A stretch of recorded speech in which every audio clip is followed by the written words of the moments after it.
नमस्कार दोस्तों, आज इस वीडियो के अंदर मैं आपको कंप्लीट बीएनएसएस की बहुत ही ज़्यादा क्विक रिवीजन करवाने वाला हूं, ताकि आप लोग जब अपना एआईबी 20 का एग्जाम देने के लिए जाओगे 30 ऑफ नवंबर 2025 को, तो आपके लिए बहुत इजी हो पाएगा कि मेरे को किन किन एरियाज को टारगेट करना है, अपने बेरेट के अंदर क्या क्या चीज़ें ढूंढनी है और कौन कौन से एरियाज से हमसे क्वेश्चन पूछे जा सकते हैं। तो आप लोग अगर इस वीडियो के अंदर आए हो तो याद रखना, नए हो तो मैंने और भी लेक्चर्स बना रखे हैं, आप लोग मेरे चैनल पे लुकआउट जरूर करिएगा। तो मैंने बीएनएसएस का, कॉन्स्टिट्यूशन का और भी अदर सब्जेक्ट्स के भी आपको मेरी क्लासेस मिल जाएगी। साथ ही मैं आपको एक छोटी सी बात और रिकमेंड करूंगा। एक मैंने शॉर्ट्स, यूट्यूब शॉर्ट्स अपलोड करा था, इसमें सारी की सारी टाइप्स ऑफ बेल के बारे में बताया था। तो वो एक बारी शॉर्ट, इस वीडियो के बाद ना वो शॉर्ट जरूर देख लेना, आप लोगों को मेरे चैनल पे ही मिल जाएगा, वरना मैं आपको टेलीग्राम पे भी या इस कमेंट बॉक्स के अंदर भी वो लिंक मैं आपको यूट्यूब के शॉर्ट का प्रोवाइड करा दूंगा, ताकि आपके लिए भी इजी हो पाएगा। चलिए हम आज के टॉपिक को स्टार्ट करते हैं। क्विक रिवीजन है, जल्दी जल्दी हम रैप अप करेंगे। बीएनएसएस, अब बीएनएसएस का एक मोटी मोटी बात अगर बात करी जाए तो बीएनएसएस हमने कौन से कानून को रिप्लेस करके बनाया है? सीआरपीसी, जो कि 1973 का था, ठीक है। और ये जो हमारा कानून है एज यूजुअल, ये एनफोर्स कब हुआ है? ये एनफोर्स हुआ है 1 जुलाई 2024 को, ठीक है। हालांकि जो नए कानून हमारे जितने भी हैं वो 1 जुलाई 2024 को ही एनफोर्स हो पाए हैं, ठीक है। अब ये जो कानून बनाने का मेन पर्पस क्या था कि भाई जल्दी से जल्दी ट्रायल हमारा खत्म हो पाए, ठीक है, और डिजिटल प्रोसीजर का भी इस्तेमाल करके हम अपने ट्रायल को कंडक्ट कर सकते हैं। ये भी मंशा रही है इस कानून को बनाने के लिए। और इसके अंदर बात क्या है, टोटल 531 सेक्शंस हैं और जो सीआरपीसी था उसमें 484 सेक्शंस थे। ये भी एक गौर करने वाली बात है कि पहले से अब कुछ सेक्शंस को बढ़ा दिया गया है और इस कानून के अंदर डिजिटल प्रोसेस का भी इस्तेमाल करा है। फॉर एग्जांपल, अगर कोई digital evidence mobile as evidence के रूप में पेश करा जा रहा है तो इसको भी कंसीडर करा जाएगा। हालांकि बीएसए यहाँ पे एप्लीकेबल हो जाता है। भारतीय साक्ष्य अधिनियम का सेक्शन नंबर 23 का सर्टिफिकेट लगेगा, तो आप लोगों का जो डिजिटल व्हाट्सएप के चैट्स हैं, ठीक है, ईमेल है, तो इसका प्रिंट आउट आप अगर कोर्ट में एज ए डॉक्यूमेंट के रूप में पेश कर रहे हो तो सेक्शन 63 का सर्टिफिकेट बीएसए का जरूर लगेगा। तब जाके कोर्ट के अंदर एज अ ट्रायल के अंदर ये भी प्रावधान है कि आप यूज कर सकते हो, ठीक है। और ब्लड सैंपल्स हो गए, या जो मोबाइल है उसके अंदर डॉक्यूमेंट है वो चेक करना कि ये जो मोबाइल के अंदर आप डॉक्यूमेंट ला रहे हो इसी मोबाइल से हैं या कोई और मोबाइल था ओरिजिनल, वहां से आपने फाइल ट्रांसफर करके वहां से प्रिंट तो नहीं निकाला है, तो इस बात का ही सर्टिफिकेट आपको देना पड़ता है, ठीक है, क्लैरिफिकेशन के तौर पे। चलिए, अब ये एक तरीके से मैंने बता रखा है कि इन चैप्टर्स पे थोड़ा ज्यादा ध्यान देना है। चैप्टर 1 जो प्रिलिमिनरी बात करता है कि जजेस कैसे नियुक्त होते हैं, ठीक है, जजेस के पास कितनी पावर्स होती है। अगर मैं एक जुडिशियल मैजिस्ट्रेट फर्स्ट क्लास होऊंगा तो मेरे पे कितनी पावर है सजा देने की? 3 साल या फाइन या कम्युनिटी सर्विस। अब ये कम्युनिटी सर्विस नाम की एक नई सजा जुड़ी गई है, हालांकि बीएनएस के अंदर भी मैंने जिक्र करा है, ठीक है। आप इसके लिए सेक्शन नंबर 9, ठीक है, सेक्शन नंबर 8, ठीक है, और एक सेक्शन नंबर 9 अगर पढ़ रहे हो तो सेक्शन नंबर 474, हालांकि मैंने जिक्र शायद करा है बीएनएसएस का, और ये जो दोनों सेक्शन है या बीएनएस के आपको पढ़ने पड़ेंगे, ठीक है।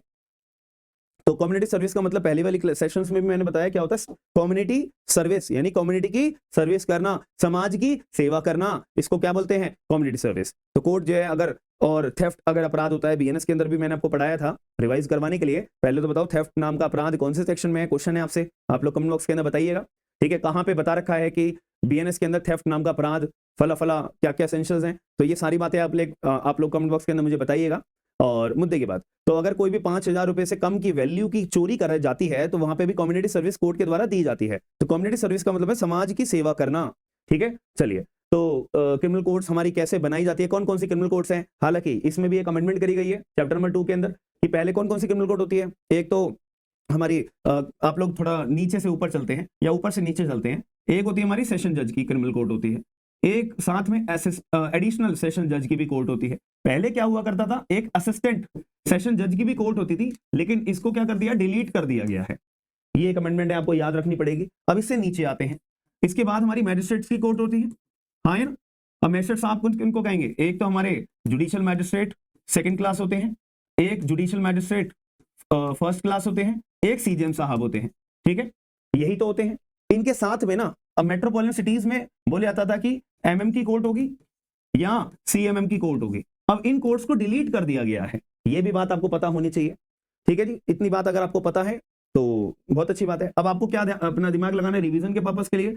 ये मैजिस्ट्रेट्स के पास क्या पावर होती है सजा देने की? मैंने आपको बता रखा है, जुडिशियल मैजिस्ट्रेट सेकंड क्लास है तो 1 साल की सजा है, ठीक है, और 10,000 रुपए तक का जुर्माना। फाइन की वैल्यू पहले कम थी, 5,000 रुपए थी, अब बढ़ा दी गई है, ठीक है, 10,000 रुपए कर दी है। जुडिशियल मैजिस्ट्रेट फर्स्ट क्लास के बाद 3 साल तक की पावर है सजा देने की, या फाइन भी कितना, 50,000 रुपए तक का फाइन लगा सकते हैं जुडिशियल मैजिस्ट्रेट फर्स्ट क्लास। पहले 10,000 रुपए था, अब 50,000 रुपए कर दिया है, याद रखना। और कम्युनिटी सर्विस। सीजीएम साहब के पास 7 साल की सजा और फाइन अनलिमिटेड। ऐसे ही इनके पास कोई भी सजा, अगर डेथ सेंटेंस देनी होती है सेशन जज या एडिशनल सेशन जज को, तो डेथ सेंटेंस भी पास कर सकते हैं, लेकिन उनके सेंटेंस जो है वो confirmation of the high court के पास जाएगी। ठीक है, ये आपको सारी बातें पता होनी चाहिए, याद रखना। ठीक है, और भी कौन सी एक क्रिमिनल कोर्ट होती है बताओ जरा। ठीक है, एक और हम क्रिमिनल कोर्ट बोलते हैं एग्जीक्यूटिव मैजिस्ट्रेट्स की कोर्ट। ठीक है, तो ये 3 तरह की कोर्ट होती है और इन्हीं 3 कोर्ट्स के बारे में चैप्टर नंबर 2 में हमें बताया हुआ है। ये बात आपको ओवरव्यू के बेसिस पे पता होनी चाहिए। पावर ऑफ द कोर्ट, वही कितनी सजा कौन जजेस को मैंने आपको बता दिया है। अरेस्ट के बारे में भी हम पढ़ेंगे। अरेस्ट के लिए एक लेटेस्ट जजमेंट आया है, अभी आया है 5 या 6 नवंबर को, अभी लेटेस्ट जजमेंट आया है। जजमेंट का नाम है Mihir Rajesh Shah versus state of Maharashtra. ठीक है, ये जजमेंट है 2025 सुप्रीम कोर्ट, अभी आया, लेटेस्ट है। ठीक है, तो इस जजमेंट के अंदर हमें क्या समझने वाली बात है, याद करने वाली बात है अरेस्ट के पॉइंट ऑफ व्यू से। पहले तो बताओ अरेस्ट के रिगार्डिंग कौन कौन से प्रोविजन है। मैं बोल सकता हूं आर्टिकल नंबर हमारा 22 जो अरेस्ट की कहानी बताता है, कब अरेस्ट करोगे, कैसे करोगे, कितने टाइम तक डिटेन करके रख सकता है पुलिस वाला। ठीक है, और मैं बोल सकता हूं आर्टिकल नंबर 21, आप अगर अरेस्ट कर रहे हो तो मेरी right of life and personal liberty को वायलेट कर रहे हो। ठीक है, और वायलेट कब नहीं करोगे ये माना जाएगा, अगर लॉफुल अरेस्ट करा है। ठीक है, अब लॉफुल अरेस्ट सेक्शन 22 के आर्टिकल 22 के अंदर हम पढ़ते हैं कि अगर कोई भी अरेस्ट करते हैं किसी भी अपराधी को, तो वहां पे उसे ग्राउंड ऑफ अरेस्ट बताना जरूरी है as soon as possible, time limit नहीं है। ठीक है, तो अब क्या होता था, अभी भी होता है। ठीक है, अभी जजमेंट आया है, अभी तो 1 महीना भी नहीं हुआ है। तो क्या होता था कि अरेस्ट कर लिया और पुलिस वाले जो है ना अरेस्टी को वो नहीं, ग्राउंड ऑफ अरेस्ट नहीं बताते थे कि भाई हमने आपको अरेस्ट क्यों करा है। तो ऐसे केस में क्या ये लॉफुल अरेस्ट माना जाएगा? बिल्कुल नहीं माना जाएगा, ये अनलॉफुल अरेस्ट माना जाएगा। फिर पुलिस वाले क्या करते थे, रिमांड पे मैजिस्ट्रेट के सामने पेश कर दिया रिमांड मांगने के लिए। अब रिमांड जब मांगने गए हैं तो अरेस्टी बोलता था जज साहब मुझे तो ग्राउंड ऑफ अरेस्ट नहीं बताया, भैया मैं आपके सामने जज साहब कैसे अपने आप को डिफेंड करूं कि जो पुलिस वाले हैं उन्होंने गलत अरेस्ट कराया जब मुझे ग्राउंड ऑफ अरेस्ट नहीं पता। तो ये मामला बहुत ज्यादा आता था, कंफ्यूजन होती थी। ठीक है, एज सुन एज पॉसिबल कब से माना जाएगा, कब से नहीं माना जाएगा। तो इस केस में सुप्रीम कोर्ट ऑफ इंडिया ने क्लैरिफाई कर दिया है कि जब भी अरेस्टी व्यक्ति को, जो व्यक्ति को अरेस्ट कर लिया है, अरेस्टी व्यक्ति को आप ग्राउंड ऑफ अरेस्ट पुलिस वालों कब बताओगे, रिमांड के लिए जब आप लेके जा रहे हो कोर्ट के अंदर, उससे 2 घंटे पहले बता दो, उससे 2 घंटे बिफोर, मतलब बिफोर रिमांड प्रोसीडिंग। मैं ऐसे बता देता हूं, रिमांड में ले जाने से पहले, जब जैसे कि मैंने एक पुलिस वाला हूं, मैंने किसी को अरेस्ट कर लिया है, अब मैं रिमांड के लिए उसे 24 घंटे के अंदर अंदर मेरे को रिमांड के लिए पेश करना होता है ना, रिमांड मांगने के लिए मैजिस्ट्रेट के सामने। ये बात कहां लिखी है आप लोग कमेंट बॉक्स के अंदर एक बार बताओ। सेक्शन 58 ऑफ बीएनएसएस के अंदर ये बात लिखी हुई है। ठीक है, साथ में अगर हम बात करें 187 का क्लॉज नंबर 2 ऑफ बीएनएसएस, उसमें भी ये बात लिखी हुई है कि जब भी कोई पुलिस वाला किसी व्यक्ति को अरेस्ट करता है 24 घंटे के अंदर अंदर मैजिस्ट्रेट के सामने पेश करना अनिवार्य है, मैंडेटरी है। ठीक है, और साथ में आर्टिकल 22 में भी लिखा हुआ है, यहां सेक्शन नंबर 47 ऑफ बीएनएसएस पढ़ते हैं, वहां भी ये बात लिखी हुई है कि 24 घंटे के अंदर अंदर पेश करना प्लस ग्राउंड ऑफ अरेस्ट बताना भी जरूरी है।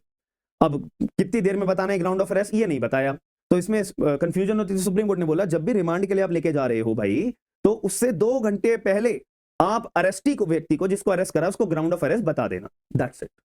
ये बात इस केस में हेल्ड करी है, Mihir Rajesh Shah versus state of Maharashtra 2025 supreme court. तो अरेस्ट के लिए बहुत इंपॉर्टेंट जजमेंट है, पूरी उम्मीद है कि भाई ये जजमेंट आपसे हर एक एग्जाम में पूछा जाएगा जाएगा जाएगा कि कितना time period supreme court of India ने डिसाइड करा है। अरेस्ट हो जाने के बाद रिमांड में ले जाने से पहले 2 घंटे पहले, रिमांड में ले जाने से 2 घंटे पहले बताना जरूरी है ground of arrest, that's it. ये जजमेंट का नाम है। ठीक है, अब कंपेल कब कर सकते हो, कब नहीं, मजबूर। कंपेल यानी कि सम्मन भेज के, पहले तो प्यार से बुलाएंगे सम्मन भेज के, और वो सम्मन इग्नोर कर देता है, फिर हम गुस्से से बुलाएंगे, गुस्से से भी ज्यादा वाला गुस्सा नहीं, यानी कि बेलेबल वारंट। अब अगर बेलेबल वारंट भी वो इग्नोर कर देता है, फिर ज्यादा गुस्से से हम बुलाएंगे, यानी कि नॉन बेलेबल वारंट। और अगर तब भी नहीं आता है, तब हम इसको प्रोक्लेम्ड ऑफेंडर डिक्लेयर करने के लिए प्रोसीडिंग जारी कर देंगे। अब अगर प्रोक्लेम्ड ऑफेंडर हमने डिक्लेयर कर दिया, हमने मतलब जज ने अगर प्रोक्लेम्ड ऑफेंडर डिक्लेयर कर दिया, तब उस व्यक्ति की हम जो है प्रॉपर्टी अटैच कर लेंगे, दैट्स इट।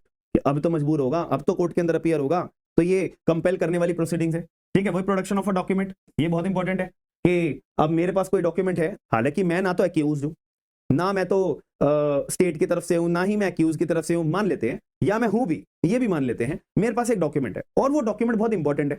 मेरे को स्टेट पीपी साहब बोल रहे हैं आयुष यार प्लीज वो डॉक्यूमेंट कोर्ट में ले आना, मैंने कहा मैं नहीं लाता। एक्यूज बोल रहा है यार प्लीज वो डॉक्यूमेंट लिया, मैंने कहा मैं तो नहीं लाता। फिर मेरे को कंपेल करा जाएगा कोर्ट में लाने के लिए, तो कैसे करोगे? ना तो मैं विटनेस, ना तो मैं कुछ, मेरा प्रोसीडिंग से कोई लेना देना नहीं है। ठीक है, तो ऐसे केस में या तो स्टेट या एक्यूज भी ना, एक्यूज के पास भी अधिकार होता है, लेकिन एक्यूज के पास कंपेल करने का, ये प्रोडक्शन ऑफ अ डॉक्यूमेंट का कब अधिकार अराइज होता है? ट्रायल के स्टेज पे। और ट्रायल के स्टेज पे भी कब? जब एक्यूज की बारी आती है। ठीक है, तो तब जज साहब को वो बोलते हैं, जज साहब आयुष सर के पास ना एक डॉक्यूमेंट है, वो हमें कोर्ट में प्रोड्यूस नहीं कर रहे हैं, आप बुला लो जरा उन्हें। तो फिर जज साहब मुझे सम्मन भेजते हैं, आयुष आप ना तो विटनेस हो, ना तो आप एक्यूज हो, ना तो कुछ हो, बट आपके पास जो डॉक्यूमेंट है वो आप लेकर आ जाओ। अब मेरे पास इस कानून के अंदर इस चैप्टर में साफ साफ लिखा हुआ है, या तो मैं खुद लेके जाऊंगा वो डॉक्यूमेंट, जज साहब को देने, ये लो जज साहब मेरा काम खत्म, फिर मैं घर चला जाऊंगा, या मैं अपने किसी साथी को बोल सकता हूँ जाओ कोर्ट में वो डॉक्यूमेंट दे देना, दैट्स इट। और जब डॉक्यूमेंट मैं लेकर आ रहा हूं, ना तो मेरे से कोई सवाल जवाब करे जाएंगे, ना ही मेरा क्रॉस एग्जामिनेशन होगा, मेरे को कटघरे में नहीं बुलाया जाएगा एज ए विटनेस, अनलेस मेरे को विटनेस की तरह भी कॉल ना करा गया हो। ठीक है, ये बात को गौर रखना है। इसलिए मेरे को लगता है कि ये चैप्टर आपको पता होना चाहिए। और Mihir Rajesh Shah versus state of Maharashtra 2025 का जजमेंट तो पता ही होना चाहिए हर हाल में, याद रखना मेरी बात। ठीक है, चलो आगे चलते हैं, आगे चलते हैं, आगे चलते हैं, आगे चलते हैं। अब एक डेफिनेशन है, ये इंपॉर्टेंट है एग्जाम के अंदर। ठीक है, इंक्वायरी क्या होता है भाई? इंक्वायरी वो होता है जो ट्रायल नहीं है, दैट्स इट। ठीक है, मैं थोड़ा सा आपको एक स्टेज बता देता हूं ताकि आपके दिमाग में थोड़ा सा याद करने में इजी रहेगा। सबसे पहले अपराध हो जाता है, ठीक है, अपराध हो गया है, ठीक है जी, अपराध कमिटेड, ऑफेंस कमिटेड। अब क्या होगा जी? अब ये चेक करना पड़ेगा ये ऑफेंस अपना कॉग्निजेबल है या नॉन कॉग्निजेबल है, यही तो चेक करना पड़ेगा हमें, क्या ये अपराध कॉग्निजेबल है या नॉन कॉग्निजेबल है, ये क्यों चेक करना पड़ेगा? अब अगर ये हमें पता होगा तो हमें पता होगा कि इस अपराध के लिए अगर कॉग्निजेबल है तो इसकी एफआईआर भी दर्ज करा सकते हैं, या सीधा मैजिस्ट्रेट के पास में हम कंप्लेंट प्रोसीडिंग भी दायर कर सकते हैं। ठीक है, और नॉन कॉग्निजेबल में केवल और केवल हम मैजिस्ट्रेट के पास जाके कंप्लेंट प्रोसीडिंग्स ही चलाएंगे, और कोई अधिकार नहीं, और कोई रास्ता नहीं है। ठीक है, अब मान लेते हैं कि हमारा अपराध जो हुआ है वो कॉग्निजेबल नेचर का है, तो हम क्या करेंगे? एफआईआर दर्ज कराने के लिए जा रहे हैं। ठीक है, अब एफआईआर दर्ज कराने के लिए जा रहे हैं तो हमने एफआईआर दर्ज करा दी है। अब अगर एफआईआर दर्ज कराने हम गए, पुलिस वाले ने हमें भगा दिया कि सॉरी आप एफआईआर दर्ज हम आपकी नहीं करेंगे, तो उसके लिए क्या रेमेडीज है वो बीएनएसएस हमें बताता है क्या रेमेडीज है। सबसे पहले फिर मेरा अगला कदम क्या होगा? मैं जो है रिटर्न कंप्लेंट जो है सुपरिटेंडेंट ऑफ पुलिस के पास भेजूंगा बाई कोरियर। ठीक है, रिटर्न कंप्लेंट पूरी लिख के एसपी साहब को भेज दूंगा। ठीक है, उसके बाद मुझे क्या करना पड़ेगा? अगर तब भी कोई कार्रवाई नहीं होती है, फिर उसके बाद मैं जो है मैजिस्ट्रेट के पास में अंडर सेक्शन 175 क्लॉज 3 के तहत मैं जो है कंप्लेंट मैजिस्ट्रेट के पास लगाऊंगा कि जैसा देखो यार मैं पुलिस के पास गया, मेरा कोई कार्रवाई नहीं, मेरी एफआईआर दर्ज नहीं हुई, मैंने एसपी साहब को जो है लिखा था पत्र कंप्लेंट का, तब कोई कार्रवाई नहीं हुई। इस चीज का मैं एफिडेविट भी लगाऊंगा जब मैं कंप्लेंट ड्राफ्ट करना हूं ना 175 क्लॉज 3 बीएनएसएस के अंदर, तो मेरे को एक एफिडेविट भी लगाना पड़ेगा। ठीक है, एफिडेविट लगा के इस बात का एफिडेविट जैसा मैंने सारी प्रक्रिया जो मेरे को कानून ने दे रखी है वो कंप्लाई करने के बाद मैं आपके पास आया हूं, मैं डायरेक्टली नहीं आया हूं। ठीक है, इस बात का एफिडेविट, क्योंकि पहले क्या हुआ करता था, पहले वकील एफआईआर दर्ज कराने भी नहीं जाते थे, सीधा 156(3) सीआरपीसी जो कि आज का सेक्शन है 175 क्लॉज 3 बीएनएसएस सीधा लगा देते थे। तो सुप्रीम कोर्ट ने ये प्रक्रिया कही, ये तो बहुत गलत बात है यार, जो कानून के अंदर पहले प्रोसेस है उसका इस्तेमाल करने की बजाय आप सीधा मैजिस्ट्रेट से ऑर्डर करवा रहे हो। ठीक है, तो ये बहुत गलत बात है। तो ये इसीलिए फिर हमें एफिडेविट भी लगाना पड़ता है। फिर एफआईआर, फिर मैजिस्ट्रेट साहब डिसाइड करते हैं कि क्या ये एफआईआर वाला केस बनता है। अगर बनता है तो पुलिस को ऑर्डर करो, एफआईआर दर्ज कराई जाए। अगर नहीं बनता है, इसमें एफआईआर वाला मामला नहीं बनता है, चलो मैं ही जो है इसको एज अ कंप्लेंट समझते हुए कंप्लेंट प्रोसीडिंग रन कर देता हूं। समझ में आई मेरी बात? तो ऐसा होता है, जैसे कंप्लेंट प्रोसीडिंग, ये हमारे एफआईआर के लिए 173 सेक्शन हो गया, कंप्लेंट के लिए 223 अपना सेक्शन हो गया है। ठीक है, एफआईआर होगी तो पूरी इन्वेस्टिगेशन वाला पार्ट हमें पढ़ना पड़ेगा अच्छे से कि पुलिस इन्वेस्टिगेशन कैसे करेगी, कब करेगी, और इन्वेस्टिगेशन के दौरान अगर वो 60 और 90 दिन होता है ना, तो 60 और 90 दिन अगर मान लेते हैं इन्वेस्टिगेशन के दौरान अगर एक्यूज को या किसी व्यक्ति को पुलिस ने अरेस्ट करा है तो कब तक अरेस्ट करके रख सकती है? 60 दिन तक। ठीक है, 10 साल से नीचे वाले अपराध, 10 साल से ऊपर वाले अपराध जो होते हैं उसमें 90 दिन तक अपने पास अरेस्ट करके रख सकती है। ठीक है, और अगर 60 दिन या 90 दिन पूरे हो गए हैं तो उसके बाद जो एक्यूज है या अरेस्टेड व्यक्ति है उसके पास स्टैट्यूटरी बेल लेने का अंडर सेक्शन 187 बीएनएसएस के पास में अधिकार आ जाता है। हाँ है ना, बस ये बातें आ जाती हैं।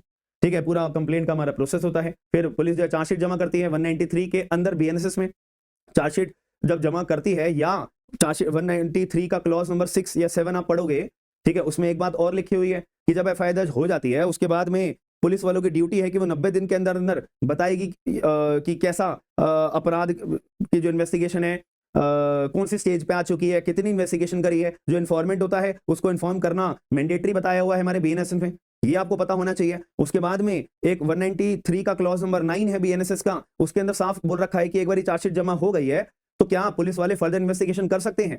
फर्दर इन्वेस्टिगेशन करने के बाद में सब्सिक्वेंट सप्लीमेंट्री चार्जशीट जमा कर सकते हैं, ये लिखा हुआ है 193 क्लॉज 9 में। उसके अंदर जो टाइम पीरियड है वो उससे सवाल बन सकता है आपका AIB 20 के अंदर।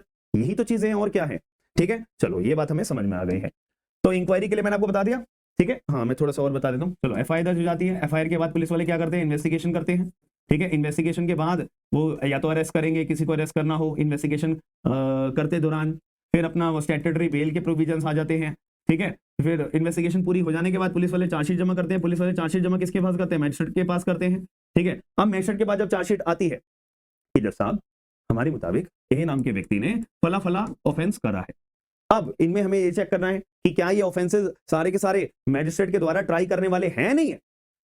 अब कुछ अगर मैजिस्ट्रेट के द्वारा अगर ट्राई करने वाले ये अपराध हैं तो ऐसे केस में तो मैजिस्ट्रेट ट्रायल चलाएंगे, और अगर ये अपराध मैजिस्ट्रेट के द्वारा ट्रायल करने वाले नहीं है तो मैजिस्ट्रेट क्या कर देंगे, इस केस को कॉमिट कर देंगे।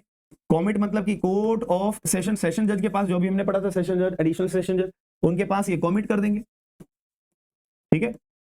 इसको बोलते हैं कॉमिटल प्रोसीडिंग, ठीक है। अभी हमारा केस तो हमारे पास ही चलने लायक है मैजिस्ट्रेट के पास में, तो हम यहाँ तक ये समझ रहे हैं भी कॉमिट वाली बात नहीं आएगी। मैजिस्ट्रेट क्या करेंगे, पहले चेक करेंगे कि क्या पुलिस की चार्जशीट में दम है यार, केस बनता है नहीं बनता, क्या पुलिस वाले ने बोल दिया चार्जशीट में या क्लोजर रिपोर्ट में कि जैसा कोई अपराध नहीं बनता, आप केस को बंद कर दी जाए, लेकिन मैजिस्ट्रेट को लगता है झूठ बोल रही है पुलिस, ठीक है।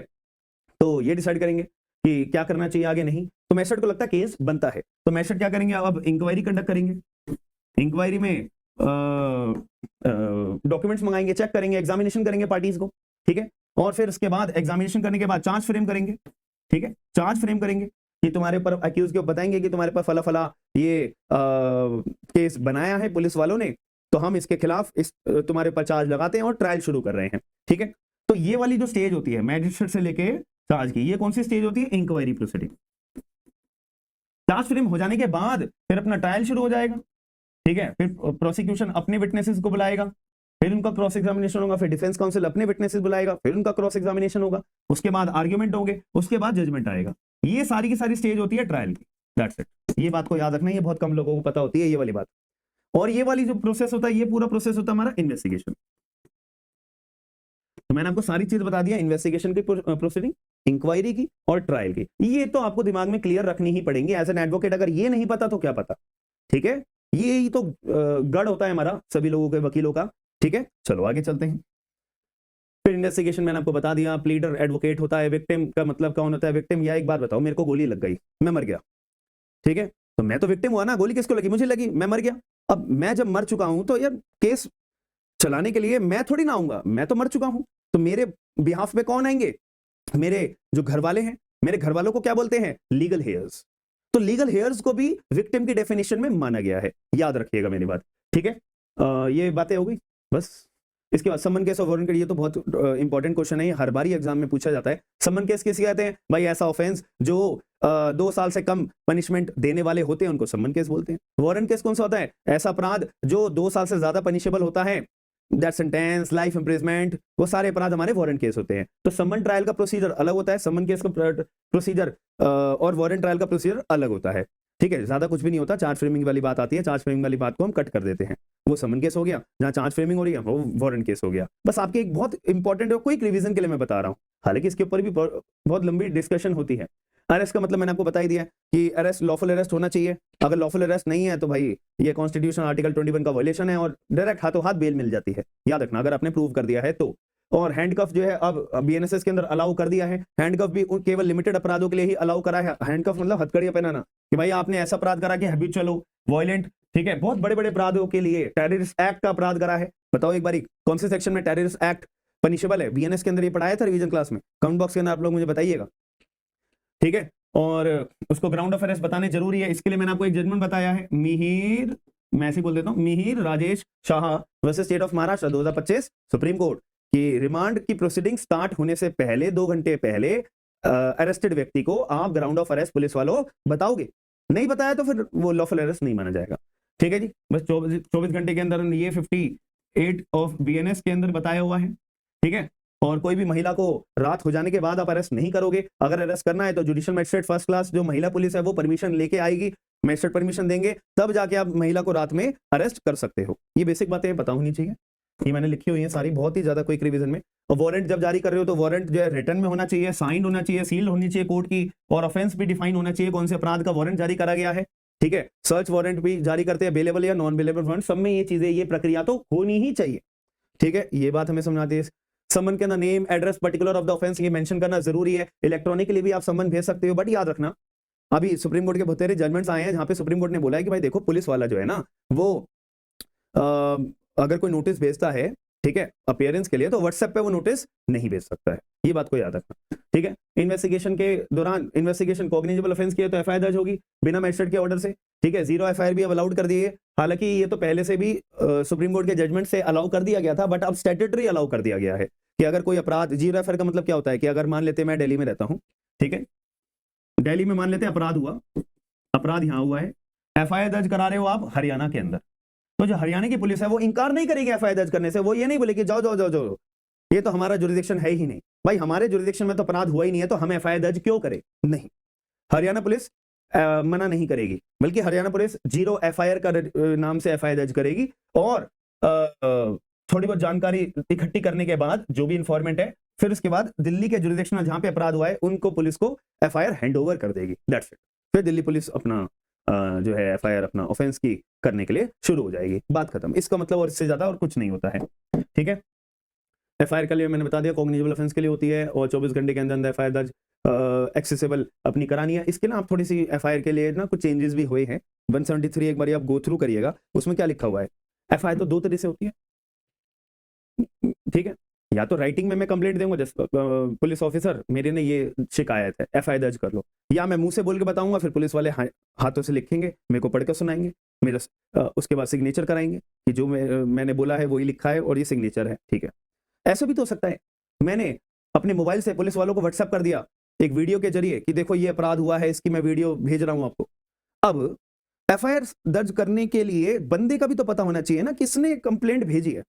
तो अगर कोई डिजिटली इलेक्ट्रॉनिकली पुलिस के पास कोई कंप्लेंट आती है तो उसके लिए यहां पे बोल दिया गया है कि कुछ टाइम के अंदर अंदर पुलिस वालों आप उस बंदे को ढूंढो जिसने आपको इंफॉर्मेशन दी है, उसका साइन वाइन कराओ, फिर अपने एफआईआर दर्ज करो, ये बात बोल रखी है। ठीक है, नए 173 बीएनएसएस के अंदर, इसको रीड आउट जरूर करिएगा, ये बहुत जरूरी चीज है।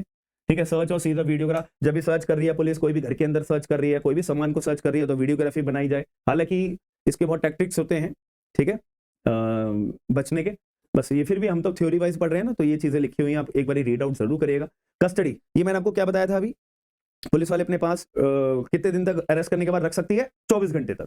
24 घंटे के बाद मजिस्ट्रेट के पास रिमांड में लेके जाना है, मजिस्ट्रेट साहब जो भी रिमांड पीरियड देंगे तब तक के लिए आप जो है डिटेन करके रख सकते हो। ठीक है, अब ये 60 दिन 90 दिन का मैं आपको बता देता हूं। ठीक है, 60 डेज और 90 डेज, क्या बोला हुआ इसमें। अब पुलिस को एक ऐसा अपराध एक्यूज ने एक ऐसे अपराध के लिए एक्यूज को अरेस्ट करा गया है जिसमें 10 साल से वो नीचे वाला अपराध है, तो पुलिस वाले अपने पास 60 दिन तक, मतलब 60 डेज की उसकी डिटेंशन होगी, 15 दिन तक पुलिस कस्टडी रहेगी, बाकी दिनों के लिए जुडिशियल कस्टडी रहेगी। ऐसे 90 दिन की बात करी जाए, एक ऐसा अपराध करा है जो 10 साल से ऊपर पनिशेबल है, तो उसमें 15 दिन तक पुलिस कस्टडी, उसके बाद अपना जुडिशियल कस्टडी में भेजा जाएगा। ठीक है, 15-75 और 15-45 ऐसे होता है। ठीक है, अब यहाँ पे हमें 15 दिन की पुलिस कस्टडी चाहिए ना, 15 दिन की मैं पीसी लिख रहा हूं पुलिस कस्टडी। ठीक है, तो नए कानून के अंदर यानी कि सेक्शन नंबर 187 बीएनएसएस के अंदर चेंजेस करें, उसमें क्या लिख दिया गया है कि अब यहाँ पे जो 15 दिन, दोनों की मैं बात कर रहा हूं, अब यहाँ पे 15 दिन की हमें पुलिस कस्टडी अगर चाहिए तो 15 दिन कैलकुलेट कैसे करेंगे, तो यहाँ पे बोल दिया है कि पहले फर्स्ट 40 दिनों के अंदर अंदर पुलिस वाले कभी भी 15 दिन की कस्टडी मांग सकते हैं। जैसे 2 दिन की पहले 2 दिन की मांग ली, फिर जुडिशियल कस्टडी भेज दिया, फिर 5 दिन की और मांग ली, फिर पुलिस कस्टडी, फिर बाकी दिन जुडिशियल कस्टडी, फिर 2 दिन की और मांग ली, ऐसे करता करते पहले 40 दिनों के अंदर अंदर पुलिस वाले 15 दिन की पुलिस कस्टडी कभी भी मांग सकते हैं। ऐसे 90 दिन में बोला है कि पहले फर्स्ट 60 दिन के अंदर अंदर पुलिस वाले 15 दिन की पुलिस कस्टडी कभी भी मांग सकते हैं। एक साथ मांगना चाहे तो भी ठीक है, वैसे देते नहीं है एक साथ, 7 दिन तक ही देते हैं मैक्सिमम, तो ठीक है। फिर पहले के शुरुआती के 40 दिन या शुरुआती के 60 दिन तक कभी भी पुलिस वाले पुलिस कस्टडी 15 दिन की मांग सकते हैं। ये 187 में सबसे ज्यादा नया चेंज करा है, ये तो पता ही होना चाहिए। अगर ये नहीं पता तो वकील की इस बात के याद रखना। ठीक है जी, बेल, ये मैंने कहा एक बारी वो यूट्यूब शॉर्ट देख लेना, बेल कितने तरह की होती है, मैंने पूरा कंप्लीट बिल्कुल कितने 1-2 मिनट के अंदर वो सारी बातें समझा दी आपको, ठीक है, मैंने आपको अच्छे से समझा दी हैं ताकि आपके लिए भी थोड़ा इजी रह पाएगा चीज़ों को कंक्लूड कर पाना। ठीक है जी, हम थोड़ा आगे चलते हैं। चार्ज के लिए मैंने, चार्ज फ्रेमिंग के लिए मैंने एक स्टेज बताई थी, ये इंक्वायरी की लास्ट स्टेज होती है। ट्रायल हमारा कितने दिन में कंक्लूड हो जाना चाहिए? 60 दिन के अंदर सेशन ट्रायल हमारा 60 दिन के अंदर हो जाना चाहिए। टाइमलाइन बहुत ज़्यादा ज़रूरी होती है एग्जामिनेशन में, सबसे ज़्यादा फोकस टाइमलाइन पे ही करा जाता है और क्वेश्चन यहीं से ही बनते हैं, ठीक है। जजमेंट डिजिटली साइन होना चाहिए, ठीक है। अपील का फिर अपना, appeal must be dispose of, अगर अपील फाइल करिए तो 6 महीने के अंदर अपील आपकी खत्म हो जानी चाहिए, ये टाइमलाइन है। मैं बार बार यही बात बोलूंगा, टाइमलाइन पता होनी हर एक सब्जेक्ट की जरूरी है। एग्जाम के अंदर पेपर देने जा रहे हो तो एग्जामिनर का ना फेवरेट क्वेश्चन टाइमलाइन के होते हैं, क्योंकि बच्चा कंफ्यूज किस में करेगा? टाइमलाइन में करेगा, ठीक है यार। 4 महीने थे, 6 महीने थे, अच्छा 6 महीने थे, 1 साल था, और कौन से ऑफेंस में समन केस होता है? अच्छा 2 साल था, 3 साल था, यही बात आ जाती है, यही कंफ्यूजन होती है, यही बच्चा क्वेश्चन गलत करके आता है और बच्चे को एलिमिनेट कर दिया जाता है, याद रखना, ठीक है जी। बस याद रखना कंपाउंडिंग ऑफेंस, सीआरपीसी का सेक्शन मेरे को अभी याद है, 320 ऑफ सीआर 320 ऑफ सीआरपीसी था। बीएनएसएस का आप एक बार सेक्शन ढूंढ के बताना मुझे। कंपाउंडिंग ऑफेंस के लिए एक लिस्ट दे रखी है, कौन कौन, हर एक लिस्ट याद करने की जरूरत नहीं है भाई, तुम्हारे पे बेरेक्ट होगा, बात खत्म, चेक कर लेना वैसे कौन कौन से ऑफेंसेस हमारे कंपाउंडेबल है। कंपाउंडेबल का मतलब होता है कॉम्प्रोमाइज करना, केस दर्ज करा दे तुमने खिलाफ, फिर मैंने फोन करा, यार भाई तू तो अपना दोस्त है, मेरे खिलाफ तो केस दर्ज करेगा, उसने कहा चलो ठीक है यार समझौता कर लेते हैं, तो जज को बोलते हैं जज साहब हमारा, हम समझौता कर चुके हैं, हमारे केस को रद्द कर दिया जाए, और ये जो हमने समझौता करा है सेक्शन 320 ऑफ सीआरपीसी की लिस्ट के अंदर ये आता है, दैट्स इट, ठीक है। Government reference, session court must refer the case to the government before imposing that sentence, इसका मतलब वो ये है कि डेथ सेंटेंस वगैरह आती है तो रिमिशन वगैरह के लिए भी बोला है, ठीक है। इलेक्ट्रॉनिक और डिजिटल प्रोसीजर, एफआईआर के लिए मैंने आपको बता दिया है। एविडेंस के लिए हमें बीएसए के लिए भी कंसिडरेशन में होता है। वीडियो कॉन्फ्रेंसिंग के लिए मैंने आपको कहा है कि जब भी सर्च और सीजर हो रही है तो वीडियो बनाना पुलिस वालों के द्वारा जरूरी है, ताकि ये प्रूव हो पाए कि पुलिस वालों ने लॉफुल तरीके से सर्च करी थी, अनलॉफुल तरीके से कोई सर्च नहीं करी थी वगैरह। कम्युनिटी सर्विस मैंने बता दिया एज अ पनिशमेंट। डिटेंशन में फोरेंसिक, हालांकि ये अभी एप्लीकेबल नहीं है, मतलब फोरेंसिक्स वगैरह की भी जांच करी जाएगी, अभी इतना ज्यादा इंफ्रास्ट्रक्चर प्रॉपर्ली अभी रन नहीं हो रहा है, इसको भी कम से कम 10 से 12 साल तो भी लगेंगे। बीएनएसएस में आ चुका है पर 10 से 12 साल लगेंगे ही लगेंगे, याद रखना। स्पेशल प्रोटेक्शन क्या बोली है? No statement of child vulnerable witness without support person, इसका मतलब यही है कि आप कोई महिला को, ठीक है, या 60 साल से ऊपर वाले व्यक्ति को या किसी बच्चे को पुलिस थाने में स्टेटमेंट रिकॉर्ड कराने के लिए नहीं बुलाओगे। लेकिन एक नई बात ऐड करिए, आप अगर सेक्शन नंबर 180 ऑफ बीएनएसएस पढ़ोगे, उसके अंदर लिखा है कि अगर वो चाहते हैं रिकॉर्ड करवाना तब आ जाए, तब महिला भी आ जाए थाने के अंदर स्टेटमेंट रिकॉर्ड कराने के लिए, तब कोई मना नहीं है। महिला की कंसेंट या ओल्ड पर्सन की कंसेंट मैंडेटरी है, याद रखना। अब ये कोई एक तरीके से आपको याद रखना है, ये मैंने कुछ लिखे हैं, handcuff, FIR accessible within 24 hours, zero FIR recognise, forensic mandatory in serious offences, police custody maximum 15 दिन, और ब्रेक इनटू द पार्ट मैंने बता दिया। 60 दिन वाली है तो उसमें पहले 40 दिनों के अंदर अंदर, और 90 दिन वाला है तो पहले 60 दिनों के अंदर अंदर 15 दिन इवेलुएट करेंगे, ठीक है। डिफॉल्ट बेल 60 या 90 दिन, 60 दिन के अंदर चार्जशीट फाइल नहीं करी, डिफॉल्ट बेल का अधिकार आ जाएगा। 10 साल से कम वाले अपराध, 90 दिन के अंदर 10 साल से ऊपर वाले अपराध हैं और चार्जशीट फाइल नहीं करी, डिफॉल्ट बेल का राइट अराइज हो जाएगा, याद रखना। इसलिए पुलिस वालों पे प्रेशर डाला जाता है, ठीक है। और गवर्नमेंट जो है वो कंफर्म करती है दैट लाइफ या 10 साल से ऊपर वाले अपराधों के लिए community service as a punishment add करी गई है। अगर पूरा बीएनएसएस आपने अच्छे से पढ़ा है तो एटलीस्ट ये पॉइंट्स तो आपको टिप्स पे रटे होने चाहिए, और जो नया जजमेंट मैंने बताया वो रटा होना चाहिए, और जो एक्स्ट्रा को मैंने बातें आपको बताई है वो रटी होनी चाहिए। अगर ये बातें रटी हैं तो आप समझ लीजिए बीएनएसएस आपका एग्जाम, एआईबी के लिए, मैं जुडिशियरी के लिए बात नहीं कर रहा, मैं एपीपी के लिए बात नहीं कर रहा, केवल एआईबी के लिए बात कर रहा हूं, इतना सफिशिएंट है, दैट्स इट। आई होप आपको आज कोई जो मेरी क्लास है वो समझ में आई होगी, पसंद आई होगी। नेक्स्ट सब्जेक्ट आप कौन सा देखना चाहते हो कोई रिवीजन के लिए, तो एक बार कमेंट बॉक्स के अंदर मुझे जरूर बताइएगा, और मेरी आपसे रिक्वेस्ट है कि आप इस सेशन को लाइक जरूर करिएगा, लोगों को शेयर करके अपडेट जरूर करिएगा। हम मिलते हैं नेक्स्ट सेशन के अंदर। और हाँ, इसकी पीडीएफ आपको टेलीग्राम पे मिल जाएगी, तो टेलीग्राम मेरा ग्रुप अभी तक ज्वाइन नहीं करा है, मैं कमेंट बॉक्स के अंदर पिन करवा दूंगा, तो उस पर क्लिक करोगे सीधा टेलीग्राम ग्रुप पे आप मेरे पहुंच जाओगे, तो उस पर पीडीएफ इसकी मिल जाएगी। बाकी हम मिलते हैं नेक्स्ट सेशन के अंदर। Take care, signing off, have a good day.